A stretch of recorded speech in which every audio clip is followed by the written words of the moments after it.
post this, but I just feel moved to start speaking and see where this goes. Tim, his body is having a rough time right now with the new medication that he's on. I wish I knew the name of it, but it's the last one that's available to him to kind of knock down his light chain numbers until a new drug is approved the end of this month, which is soon. He is in line to receive that medication, provided our insurance approves of it. This medication that he's taking is just knocking him on his butt. Yesterday he was just drinking copious amounts of water. He just said, I can't get enough water. And today he came home from dialysis and went straight to bed. And after he ate a little bite of food, and it's just crazy because it is like the disease process of multiple myeloma is one thing. The drugs and the impact that they have on his body is a whole other thing. And between the two, it's really leaving him in this state of dysfunction. And that is hard. That is hard to wake up every day to have to kind of endure all of these treatments in order to keep going, to keep living. And so that's where he's at right now. My sister's here, and I'm super grateful. It's kind of crazy because having this experience of having an extra set of eyeballs on me and how I'm going about things, and on our family and on our girls, and just I feel so in it that I can hardly see sometimes. I think talking it through helps me to see some things more clearly because it forces me to slow everything down.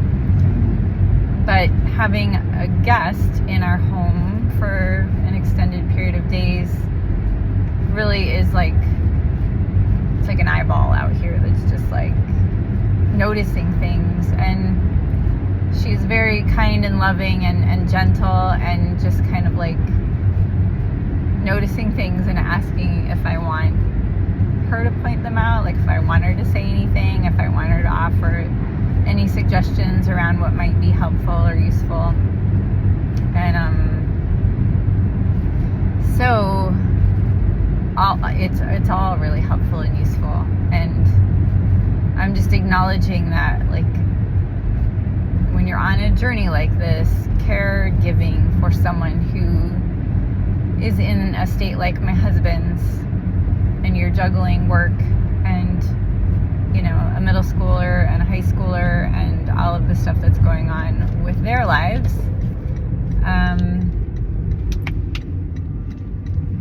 I feel very much like a single parent right now.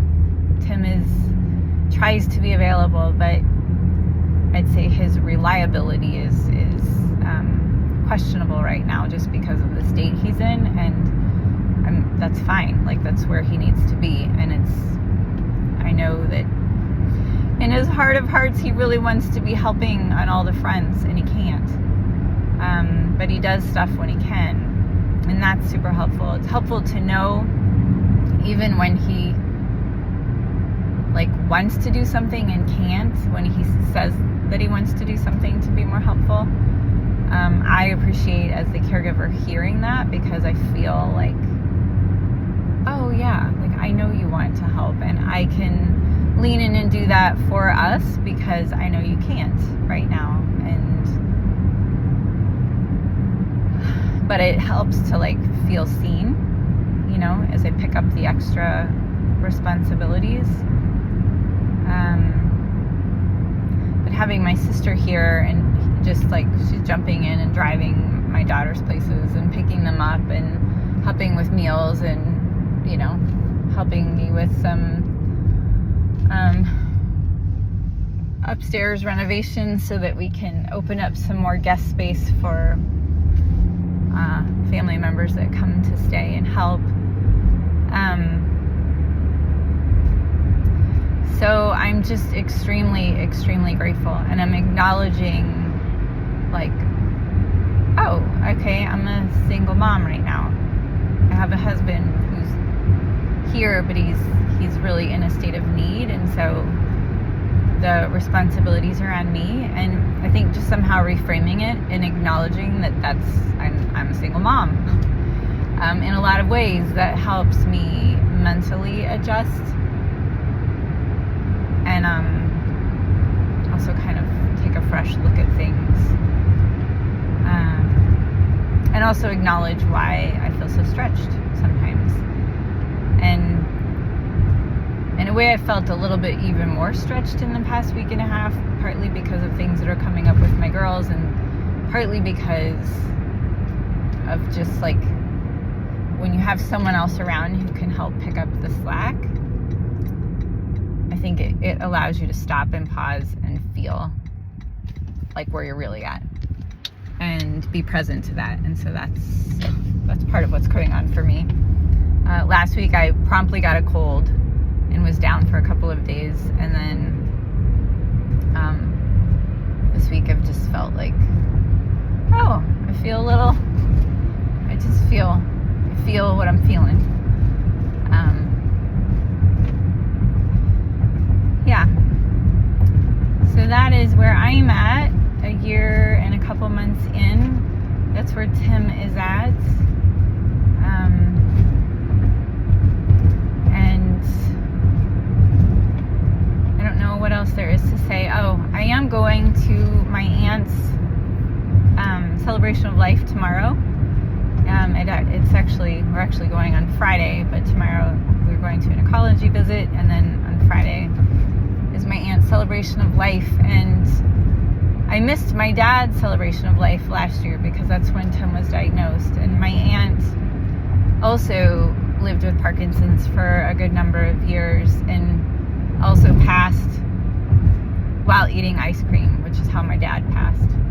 So I'm looking forward to just being able to, in a way, like celebrate his celebration of life and hers together. I'm also heartbroken because my cousin and his wife are just beginning to navigate a very similar journey to ours, and they have 3 kids who are a little bit older than our girls.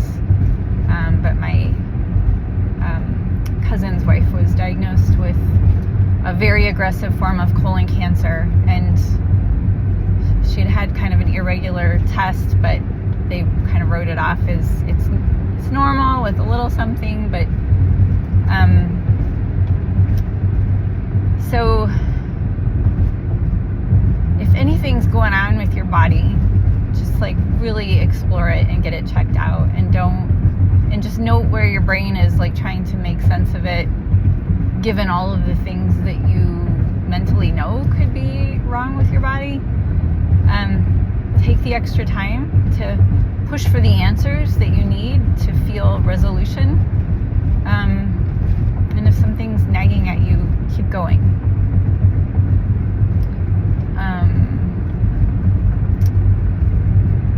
I don't know if I can say I'm looking forward to, but I'm grateful to just be going there and being present to them. It also feels hard to know that they're going through that. And I know everybody has their own journey and their own way of traveling it, and they've got a good, strong support network there, which is good. They have each other, which is good. But this disease process just sucks. It really just, it does. And as it sucks, it's also a teacher. So just trying to stay open to the lessons along the way, and be present to the all facets of this experience. That's all I have to say. Peace, and thank you for listening, and I wish you a good end of your week and weekend, and whatever